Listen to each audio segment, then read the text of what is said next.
Hi guys! For today's video, so ang gagawin lang natin is kakain lang tayo ng pancit canton. And then we have 2 eggs here and then meron tayong coffee.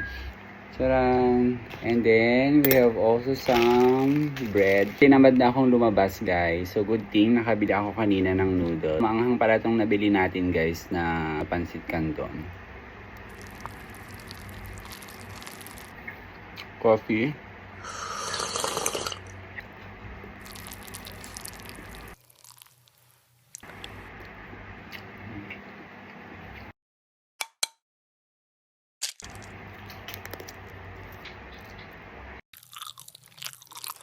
Gawain nyo din ba to?